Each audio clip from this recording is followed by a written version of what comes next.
600 kilometre ദൂരം coastal line ഉണ്ടായിരുന്ന ഇത് നമ്മളിപ്പോൾ മീൻ പിടിക്കാൻ പോകണമെന്നുള്ള കവിഞ്ഞ് വേറെ ഒന്നും നടക്കുന്നില്ലല്ലോ. ജീവനക്കാർക്കും ആ മേഖലയ്ക്കൊക്കെ വലിയ ആനുകൂല്യം കൊടുക്കുന്ന ശമ്പള പെൻഷൻ പരിഷ്കരണം DA അതൊന്നും ഇല്ല ഇതിനകത്ത്.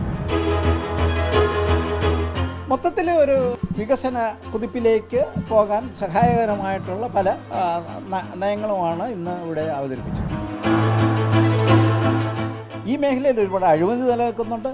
പിന്നെ 10 വർഷമായിട്ട് ഈ സംവിധാനം അങ്ങനെ ജീർണതയിൽ നിൽക്കുന്നുണ്ട്. ഏറ്റവും സുപ്രധാനമായിട്ടുള്ളൊരു കാര്യം എന്ന് പറഞ്ഞാൽ ശമ്പള പെൻഷൻ വർധനയാണ് സംസ്ഥാനത്തിൻ്റെ ധനസ്ഥിതി തകർക്കുന്ന അടിസ്ഥാന കാരണം.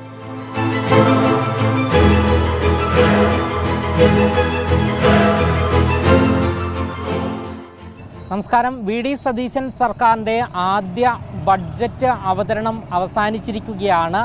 ഭാവിയിലേക്കുള്ള പല പദ്ധതികളുമാണ് നിലവിലിപ്പോൾ പ്രഖ്യാപിച്ചിരിക്കുന്നത്. പ്രധാനമായും ഉയർന്നു വരുന്ന ചോദ്യം നമ്മുടെ സംസ്ഥാനത്തിൻ്റെ ഖജനാവിൽ പൂച്ച പെറ്റ് കിടക്കുന്നു എന്നാണ് പ്രതിപക്ഷമായിരുന്നപ്പോൾ UDF ഒരേ സ്വരത്തിൽ പറഞ്ഞത്.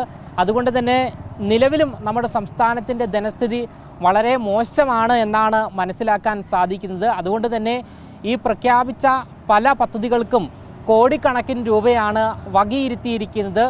അതുകൊണ്ട് ഈ ധനസ്ഥിതി മോശമായ സാഹചര്യത്തിൽ എങ്ങനെയാണ് ഈ പദ്ധതികൾ മുന്നോട്ട് സംസ്ഥാന സർക്കാരിന് കൊണ്ടുപോകാൻ സാധിക്കുക, നടപ്പിലാക്കാൻ സാധിക്കുക എന്നിങ്ങനെയുള്ള ചോദ്യങ്ങൾ ഉയർന്നു വരുന്നു.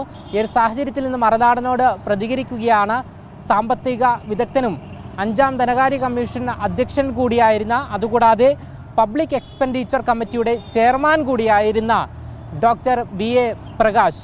ഒരു തരത്തിൽ പറഞ്ഞു കഴിഞ്ഞാൽ തീർച്ചയായിട്ടും നേരത്തെ ഉണ്ടായിരുന്ന ബഡ്ജറ്റുകളെക്കാളും വളരെ മെച്ചമായിട്ടുള്ള ഒരു ബഡ്ജറ്റ് തന്നെയാണ് ഇപ്പോൾ അവതരിപ്പിച്ചിരിക്കുന്നത് എന്നുള്ളതാണ്. അതായത് കഴിഞ്ഞ 10 വർഷക്കാലം LDF സർക്കാർ അനുവർത്തിച്ച് വരുന്ന ഒരു ചെറിയ ചെറിയ മാറ്റങ്ങൾ വരുത്തുന്ന ഒരു ബഡ്ജറ്റായിരുന്നു. ഇതങ്ങനെയല്ല.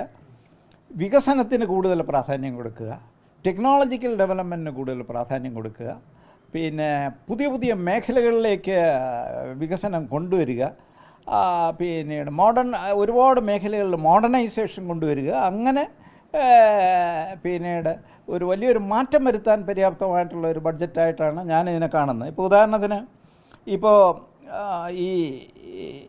ഇവരെ കൊണ്ടുവന്നിരിക്കുന്ന ഒരു വലിയൊരു പദ്ധതി മിഷൻ സമുദ്ര എന്നുള്ളതാണ്. ഈ കോസ്റ്റൽ ഏരിയ മുഴുവനും ഡെവലപ്പ് ചെയ്യുക, കോസ്റ്റൽ ഷിപ്പിംഗ് ഡെവലപ്പ് ചെയ്യുക, കോസ്റ്റൽ അതുമായിട്ട് ബന്ധപ്പെട്ട അനുബന്ധ വ്യവസായങ്ങൾ നടപ്പിലാക്കുക, അങ്ങനെ. കാരണം നമ്മളിപ്പോൾ ഒരു 600 കിലോമീറ്റർ ദൂരം കോസ്റ്റൽ ലൈൻ ഉണ്ടായിരുന്ന ഇത് നമ്മളിപ്പോൾ മീൻ പിടിക്കാൻ പോകണമെന്നുള്ള കവിഞ്ഞ് വേറെ ഒന്നും നടക്കുന്നില്ലല്ലോ. ആ സാധ്യതകൾ വളരെ രീതിയിൽ ഉപയോഗിക്കുക, അതിനുവേണ്ടി ഫോറിൻ ഇൻവെസ്റ്റ്മെൻറ്റ് കൊണ്ടുവരിക അത് വളരെ സുപ്രധാനമായിട്ടുള്ള ഒരു വലിയൊരു മാറ്റം കേരളത്തിൽ കൊണ്ടുവരാൻ കഴിയുന്ന ഒരു ബഡ്ജറ്റാണ്. അതോടൊപ്പം തന്നെ ഈ വിഴിഞ്ഞം പോർട്ട് എക്സ്പാൻഡ് ചെയ്യുക, ഷിപ്പ് ബിൽഡിംഗ് പുതുതായിട്ട് തുടങ്ങുക. ഒരു പോർട്ട് മാത്രം എക്സ്പാൻഡ് ചെയ്യുക മാത്രമല്ല, മറ്റ് ചെറുകിട പോർട്ടുകളും കേരളത്തിൽ ഡെവലപ്പ് ചെയ്യുക, വിഴിഞ്ഞം പോർട്ട് വളരെ ഡെവലപ്പ് ചെയ്യുക, ഷിപ്പ് ബിൽഡിങ്ങിന് വേണ്ടി പ്രത്യേക യാർഡ് തുടങ്ങുക, ആ തരത്തിലുള്ള ഒരു വലിയൊരു മാറ്റം പറയുന്നു. അതോടൊപ്പം തന്നെ അതുപോലെ തന്നെ ഈ ഹയർ എഡ്യൂക്കേഷൻ മേഖലയിൽ പുതിയ വിദേശ സർവകലാശാലകൾ വരുന്നു. ഇവിടെ ഉള്ളത് മുഴുവനും അതിൻ്റെ ക്വാളിറ്റി ഭയങ്കരമായിട്ട് ഇങ്ങനെ മാറ്റം വരുത്താനായിട്ടുള്ള നടപടികൾ, ആ തരത്തിലുള്ള നടപടികളിലേക്ക് പോകുന്നു എന്നുള്ളതാണ്. പിന്നെ ഈ സാധാരണ നമ്മൾ പ്രതീക്ഷിച്ചിരുന്നതെന്ന് പറഞ്ഞു കഴിഞ്ഞാൽ ജീവനക്കാർക്ക് കൂടുതൽ ആനുകൂല്യങ്ങൾ കൊടുക്കുന്ന, കാരണം ഇപ്പോൾ തന്നെ ഇവിടെ ഈ ബസ്സിൽ വനിതകൾക്ക് ആനുകൂല്യം കൊടുത്തിരിക്കുന്നതുകൊണ്ട് നമ്മൾ ധരിച്ചിരിക്കുന്നതെന്ന് പറഞ്ഞു കഴിഞ്ഞാൽ ജീവനക്കാർക്കും ആ മേഖലയ്ക്കൊക്കെ വലിയ ആനുകൂല്യം കൊടുക്കുന്ന ശമ്പള പെൻഷൻ പരിഷ്കരണം DA അതൊന്നും ഇല്ല ഇതിനകത്ത്. ആ തരത്തിലുള്ള വർധന ജീവനക്കാരുടെ സാധാരണഗതിയിലുള്ള വർധന അല്ലാതെ, അതായത് ശമ്പള പെൻഷൻ പരിഷ്കരണം 10 വർഷം അത് പുതുക്കുന്നു മാറ്റുന്നു അതിനെപ്പറ്റിയൊന്നും പറയുന്നില്ല. DA കൊടുക്കുന്നതിനെ പറ്റി ബാക്കിയുള്ള ഇതിനെപ്പറ്റി ഒന്നും പറയുന്നില്ല എന്നുള്ളതാണ്. അതായത് ആ മേഖലയിൽ വലിയൊരു ചിലവ് സർക്കാർ നടത്താൻ ഇപ്പോൾ ഉദ്ദേശിക്കുന്നില്ല എന്നുള്ള. പിന്നെ തൊഴിലില്ലായ്മയ്ക്ക് വലിയൊരു പ്രാധാന്യമാണ് കൊടുത്തിരിക്കുന്നത്. ചെറുപ്പക്കാരുടെ തൊഴിലില്ലായ്മയ്ക്ക് വലിയൊരു പ്രാധാന്യം കൊടുത്തിരിക്കുന്നു. ചെറുപ്പക്കാരുടെ സാധ്യതകൾ വർദ്ധിപ്പിക്കാനായിട്ടുള്ള സ്വന്തമായിട്ട് തൊഴിൽ ഒരുപാട് മേഖലയിൽ തുടങ്ങാനുള്ള ഈ പുതിയ ബഡ്ജറ്റിൻ്റെ ഒരു വലിയൊരു ഫോക്കസ് എന്ന് പറഞ്ഞാൽ പ്രൈവറ്റ് ഇൻവെസ്റ്റ്മെൻറ്റ് പ്രൊമോട്ട് ചെയ്യുക എന്നുള്ളതാണ്. സർക്കാരിൻ്റെ കയ്യിൽ വലിയ പണമില്ല. ഒരുപാട് മേഖലകളിൽ സ്വകാര്യ നിക്ഷേപവും പ്രൈവറ്റ് ഇൻവെസ്റ്റ്മെൻറ്റും പിന്നെ പബ്ലിക് പ്രൈവറ്റ് പാർട്ടിസിപ്പേഷൻ ഈ മേഖലകളിൽ കൂടെ കൂടുതൽ നിക്ഷേപം എല്ലാ മേഖലയും നടപ്പിലാക്കുക, തൊഴിൽ വർദ്ധിപ്പിക്കുക, ആ തരത്തിലുള്ള ഒരു കാഴ്ചപ്പാടാണ്. പിന്നെ അതുപോലെ തന്നെ ഈ നമ്മുടെ ഈ ശമ്പളവും പെൻഷൻ വർധനയാണല്ലോ നമ്മുടെ വലിയൊരു വർധന. അതിനെപ്പറ്റിയൊന്നും ഇപ്പോൾ പറയുന്നില്ല എന്നുള്ളതാണ്. അപ്പോൾ അത് ഇന്നത്തെ നിലയിൽ തന്നെ പോകും. നോർമലായിട്ടുള്ള DA ഒക്കെ ഞങ്ങൾ കൊടുക്കും എന്നുള്ള കവിഞ്ഞല്ലാതെ മൂലധന ചെലവിന് വലിയൊരു പ്രാധാന്യമാണ് ഈ ബഡ്ജറ്റ് കൊടുത്തിരിക്കുന്നത്. ഈ ബഡ്ജറ്റ് അതുപോലെ വേറൊരു പ്രധാനപ്പെട്ട ഒരു കാര്യം കിഫ്ബിയുടെ പ്രവർത്തനം നിർത്തുന്നു, അതിനെ മാറ്റം വരുത്തുന്നു. ഈ കിഫ്ബി സംസ്ഥാനത്തിന് വലിയൊരു ബാധ്യതയായിരുന്നതാണ്. ആ കിഫ്ബിയുടെ ഇത് മാറ്റം വരുത്തുന്നു. ഇത് പറയുമ്പോൾ തന്നെ പിന്നീട് തിരുവനന്തപുരത്തും കാലിക്കറ്റിലും മെട്രോ ട്രെയിൻ വരുന്നുണ്ട്. പിന്നെ അതോടൊപ്പം തന്നെ സൗത്ത് കേരളത്തിൽ നിന്ന് പിന്നെ കോഴിക്കോട് വരെയുള്ള വേറൊരു റെയിൽവേ ലൈനിൻ്റെ കാര്യത്തെപ്പറ്റി ഉള്ള പദ്ധതികളും പ്രഖ്യാപിച്ചിട്ടുണ്ട്. അപ്പോൾ ചുരുക്കത്തിൽ നമ്മൾ കഴിഞ്ഞ ഒരു 8-10 വർഷമായിട്ട് വികസന രംഗത്തേക്ക് വലിയൊരു മാറ്റം വരുത്താനായിട്ടുള്ള ഒന്നും ചെയ്യാത്തൊരു സാഹചര്യം ഉണ്ടായിരുന്നു. അത് വിട്ടിട്ട് വികസന രംഗത്തേക്ക് കൂടുതലിത്, വ്യവസായവൽക്കരണത്തിന് കൂടുതലിത്, ആധുനിക വിദ്യാഭ്യാസവും ഹയർ എഡ്യൂക്കേഷൻ ഹബ്ബാക്കി മാറ്റാനായിട്ടുള്ള ശ്രമം, പിന്നെ അതായത് coastal area development, port development, ship building, ആ തരത്തിലുള്ള കാര്യങ്ങൾ. അങ്ങനെ ചുരുക്കത്തിൽ നമ്മൾ നോക്കുമ്പോൾ ഇന്നത്തെ സർക്കാരിൻ്റെ പരിമിതമായിട്ടുള്ള വിഭവ പരിഗണനകളെല്ലാം വെച്ച് നോക്കുമ്പോൾ മൊത്തത്തിൽ ഒരു വികസന കുതിപ്പിലേക്ക് പോകാൻ സഹായകരമായിട്ടുള്ള പല നയങ്ങളുമാണ് ഇന്ന് ഇവിടെ അവതരിപ്പിച്ചത്. ഈ ഭാവിയിലേക്കുള്ള പല കാര്യങ്ങളുമാണ് മുഖ്യമന്ത്രി ഇന്നത്തെ ബഡ്ജറ്റ് പ്രഖ്യാപനത്തിൽ മുന്നോട്ട് വെച്ചിരിക്കുന്നത്. അതുകൊണ്ട് തന്നെ നമ്മുടെ ഖജനാവിലെ പണം ഇതിന് പര്യാപ്തമാണോ എന്നുള്ളതാണ്. ഇതിലിപ്പോൾ തന്നെ ഇവരിപ്പോൾ പറഞ്ഞിരിക്കുന്നത് ഏതാണ്ടൊരു ഇവരിപ്പോൾ പ്രഖ്യാപിച്ചിരിക്കുന്ന ഒരു തുകയെന്ന് പറഞ്ഞിരിക്കുന്ന ഈ വർഷം നടപ്പിലാക്കാൻ പോകുന്ന ഒരു പദ്ധതിയുടെ ഒരു തുകയെന്ന് പറഞ്ഞു കഴിഞ്ഞാൽ 30,700 കോടി രൂപയാണ് ഇവർ ഈ പ്ലാനായിട്ട് വച്ചിരിക്കുന്നത്. പക്ഷേ ഇവിടെ ഇപ്പോൾ ഒരു സാധ്യതയുള്ളത് ഈ കഴിഞ്ഞ 2-3 മാസത്തെ മാറ്റങ്ങൾ ഈ പെട്രോളിൻ്റെയും ബാക്കിയുള്ള വില കാരണം ഈ സംസ്ഥാനത്തിൻ്റെ വരുമാനം കുറേ കൂടിയിട്ടുണ്ട്. മാത്രമല്ല ഇപ്പോൾ കഴിഞ്ഞ 10 വർഷമായിട്ട് ഈ എക്സൈസ്, സെയിൽ ടാക്സ്, സംസ്ഥാനത്തിൻ്റെ വരവുകളൊക്കെ കുറഞ്ഞു നിൽക്കുന്നു. അവിടെയൊക്കെ വലിയൊരു വർധനവിന് വളരെ സാധ്യതയുണ്ട്. അപ്പോൾ ആ തരത്തിൽ സംസ്ഥാനത്തിന് ഇന്നിപ്പോൾ പിരിച്ചെടുക്കുന്ന നികുതിയുടെ എങ്ങനെ പോയാലും ഒരു 10-15% കൂടുതൽ പിരിച്ചെടുക്കാൻ കഴിയും. അപ്പോൾ ഈ ഗവൺമെൻറ് ഈ വിഭവ സമാഹരണമായിട്ട് കാണുന്നത് ഇപ്പം ഈ തരത്തിൽ ഉള്ള സംസ്ഥാനത്തിൻ്റെ നികുതികളെല്ലാം പിരിച്ചെടുക്കുക എന്നുള്ളതാണ്. ഈ മേഖലയിൽ ഒരുപാട് അഴിമതി നിലനിൽക്കുന്നുണ്ട്. പിന്നെ 10 വർഷമായിട്ട് ഈ സംവിധാനം അങ്ങനെ ജീർണതയിൽ നിൽക്കുന്നുണ്ട്. പിന്നെ ഉദ്യോഗസ്ഥരും രാഷ്ട്രീയക്കാരും പിന്നെ നികുതി കച്ചവടക്കാരും എല്ലാം കൂടെ ഒരു കൊളീഷനായിട്ട് പോകുന്നു. ഇതിലൊക്കെ ഒരു മാറ്റം വരുത്തുമ്പോൾ ആ മേഖലയിൽ ഒരു 10-15% വർധന വരുക എന്ന് പറഞ്ഞാൽ വലിയൊരു വർധനയാണ് വരുന്നത്. അപ്പോൾ ആ തരത്തിലാണ് കൂടുതൽ വരുമാനം, അല്ലാതെ പുതിയ റേറ്റിലേക്ക് പോകുന്നില്ല, പുതിയ ടാക്സിലേക്ക് പോകുന്നില്ല. ആ തരത്തിലേക്കുള്ള നടപടികളാണ് ഇതിനകത്ത് ഇവർ ഉദ്ദേശിക്കുന്നത്. ഞാൻ ചോദിച്ചത് ഈ വലിയ വലിയ ഫണ്ടുകളാണ് ഓരോന്നിനും വകയിരുത്തി വെച്ചിരിക്കുന്നത്. അപ്പോൾ ഈ ഖജനാവിൽ പൂച്ച വിറ്റ് കിടക്കുന്നു എന്നൊക്കെയാണ് പ്രതിപക്ഷ സ്ഥാനത്തിരുന്നപ്പോൾ UDF പറഞ്ഞത്. അതായത് ചോദിച്ചത് നിലവിലുള്ള സാമ്പത്തിക സ്ഥിതി, ഖജനാവിലെ സാമ്പത്തിക സ്ഥിതിക്ക് അനുസരിച്ചിട്ടുള്ളൊരു പ്രഖ്യാപനമാണോ, അല്ലെങ്കിൽ ഇത് ഭാവിയിലേക്കുള്ളതായതുകൊണ്ടാണോ? അങ്ങനെ അല്ലല്ല, അതായത് ഈ സംസ്ഥാനത്തിൻ്റെ നികുതി വരുമാനത്തിൽ കാര്യമായിട്ടുള്ളൊരു വർധന നടത്താൻ കഴിയുമെന്നുള്ള പ്രഖ്യാപിച്ചിട്ടുണ്ട്. അങ്ങനെ വരുമാന വർധന വളരെ വ്യക്തമായിട്ട് പറയുന്നുണ്ട്.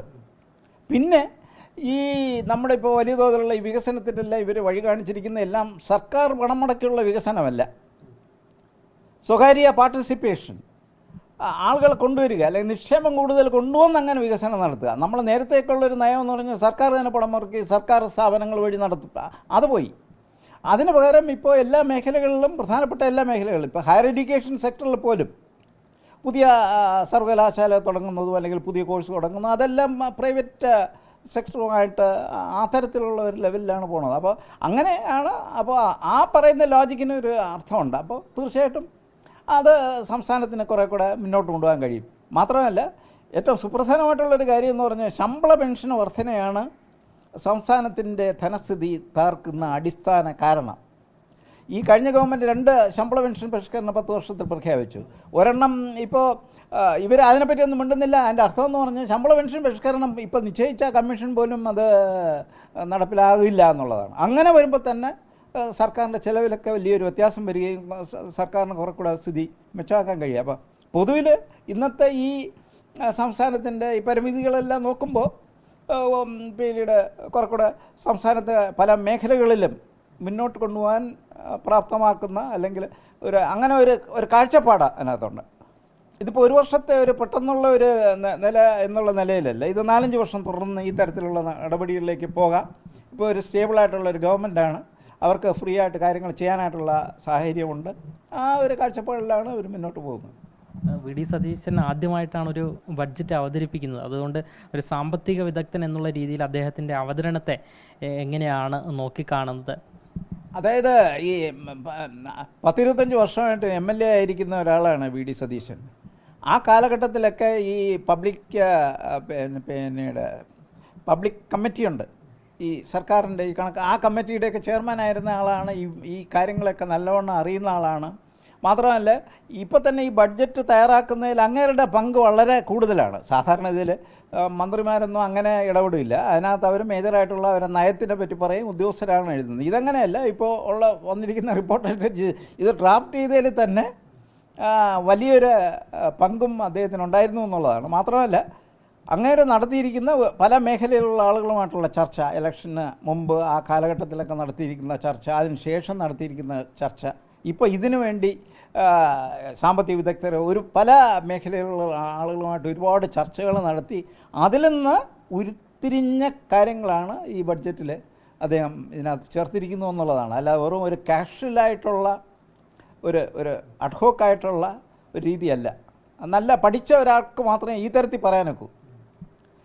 കാരണം ഇന്നത്തെ ഇത്രയും മോശമായിട്ടുള്ളൊരു സാഹചര്യത്തിൽ നിന്നുകൊണ്ട്, നമ്മളതിൽ പണമില്ല, ഈ മോശമായിട്ടുള്ള സാഹചര്യത്തിൽ നിന്നുകൊണ്ട് നമുക്ക് മാക്സിമം എത്രത്തോളം ലോങ് ടേം ഡെവലപ്മെൻറ്റിലേക്ക് പോകാൻ കഴിയും, അടിസ്ഥാന ഘടകങ്ങൾ എത്രത്തോളം വികസിപ്പിക്കാൻ കഴിയും, നമ്മുടെ എല്ലാ മേഖലകളിലും എങ്ങനെ മുന്നോട്ട് കൊണ്ടുപോകാൻ കഴിയും എന്നൊരു സ്ട്രാറ്റജി ഉണ്ടാക്കിയിരിക്കുന്നു എന്നുള്ളതാണ്.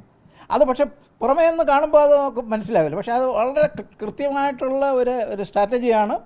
ഇവിടെ ഇപ്പോൾ ഒരുപാട് പേര് പ്രതീക്ഷിച്ചിരുന്നതെന്ന് പറഞ്ഞു കഴിഞ്ഞാൽ, നേരത്തെ ഇവിടെ ഈ ബസ്സിന് ആനുകൂല്യം കൊടുത്താൽ ഇപ്പോൾ ഒരുപാട് ആനുകൂല്യ പ്രഖ്യാപനങ്ങൾ നടത്തും. ഒരു ആനുകൂല്യ പ്രഖ്യാപനം നടത്തിയില്ലല്ലോ, ശ്രദ്ധിച്ചോ?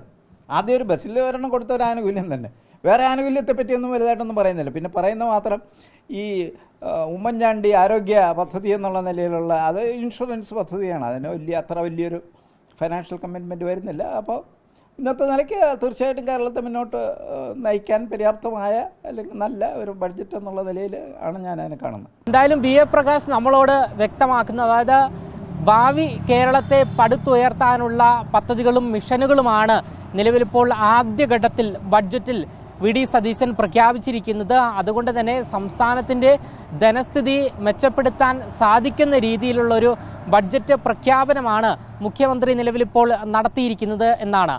ക്യാമറമാൻ ആഷിഖിനൊപ്പം അമൽ രുദ്ര, മറുനാടൻ മലയാളി, തിരുവനന്തപുരം.